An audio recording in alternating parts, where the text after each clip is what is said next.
आज अरविंद केजरीवाल साहब से मुलाकात हुई और शिवसेना उद्धव बाला साहब ठाकरे पार्टी के जो मन में है, जो दिल में है, वो साफ बात है कि सरकारें आते जाते रहती है, फिर आएगी, लेकिन रिश्ता तो ऐसे ही चलता रहेगा। और यही कहने हम आए थे। उन्होंने जो पिछले 10 सालों में दिल्ली में जो काम किया है वो सारी जनता जानती है। ये जो चुनाव हुआ उसमें चुनाव का बहुत बड़ा हाथ था, आशीर्वाद था, और भाजपा ने चुनाव आयोग के तो आभार मानने ही ज़रूरी है। लेकिन यही बात है, कल जैसे मेरी राहुल जी से बात हुई, आज अरविंद जी से बात हुई, कि इंडिया गठबंधन हो या फिर हम सारी पार्टीज़ हो, कहीं ना कहीं हमें ये सोचना ज़रूरी है कि अभी अगला स्टेप क्या है, क्योंकि हमारी डेमोक्रेसी फ्री एंड फेयर नहीं रही है, इलेक्शंस फ्री एंड फेयर नहीं रहे। तो लड़ते तो रहेंगे, देश के हित में लड़ते रहेंगे। आपकी आवाज़ हो, मीडिया की आवाज़ हो, जनता की आवाज़ हो तो उठाते रहेंगे, और जो भी देश के अच्छे का हो, सड़क पे उतरना हो, लड़ना हो तो लड़ते रहेंगे। बस यही था।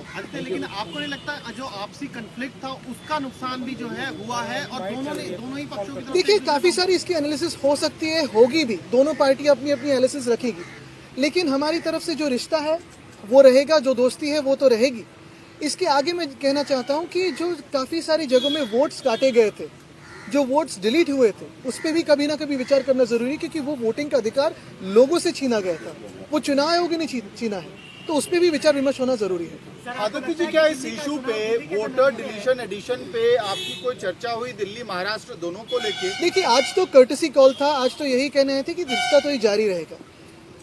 जाहिर सी बात है, स्वाभाविक है कि जब हम मिलते हैं तो इस बातों पे चर्चा होती है। इसके पहले भी फ़ोन पे भी हुई थी, अभी जो फ़ोन टैपिंग करते हैं वो तो सुनते ही होंगे, तो उनको पता भी होगा कि हम शायद क्या बात कर रहे हैं।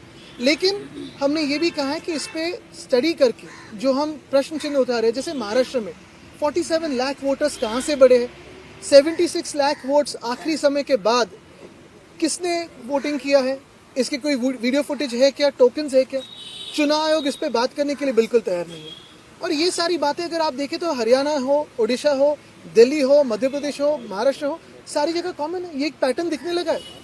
तो हमारे देश में आज फ्री एंड फेयर इलेक्शंस होते नहीं है, इसी का ये सबूत है।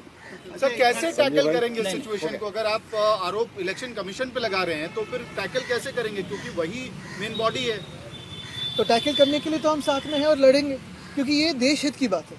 देखिए, कोई भी चुनाव जीत सकता है, हार सकता है, जीत भी सकता है वापस उसके बाद में, लेकिन फ्री एंड फेयर इलेक्शंस होना जरूरी है। अभी कई चुनाव आने वाले हैं, निगम के कई चुनाव, हरियाणा में आम आदमी पार्टी लड़ रही है, आप लोग लड़ रहे हैं, क्या इसे लेकर कोई स्ट्रेटजी? बिल्कुल लड़ते रहेंगे और अपनी अपनी स्ट्रेटजी सुधारते रहेंगे। तो वोट कटिंग क्या? देखिए, ये चुनाव आयोग के साथ हम चेस का गेम खेल रहे हैं। वो कोई एक तरीका अपना रहे तो हमें उसका एक उत्तर देना पड़ेगा, तो वो खेलते रहेंगे। धन्यवाद। मैं आदरणीय संजय भाई, आदरणीय आदित्य ठाकरे जी का, संजय रावत जी का, प्रियंका जी का, अरविंद सावंत जी का जो लीडर ऑफ लोकसभा है, और उद्धव बाला साहब ठाकरे शिवसेना के सभी माननीय सांसदों का हृदय से आभारी हूँ कि आज वो अरविंद केजरीवाल जी से मुलाकात करने के लिए आए थे। इनके प्रदेश अध्यक्ष मंगत राम मुंडे जी भी थे, और ये बहुत अच्छी बात है कि परिणाम की चिंता किए बगैर रिश्तों की बुनियाद मजबूत रहेगी, इसका भरोसा आदित्य ठाकरे जी ने और सभी साथियों ने दिलाया, और इस रिश्ते की मजबूती के साथ हम लोग आगे बढ़ेंगे, देश के लिए काम करेंगे। जो फैसला जनता ने दिया है और जो गड़बड़ियां हुई हैं उस पर भी बातचीत हुई, और आगे इसको लेके हम लोग क्या कर सकते हैं उसकी रणनीति बना रहे हैं।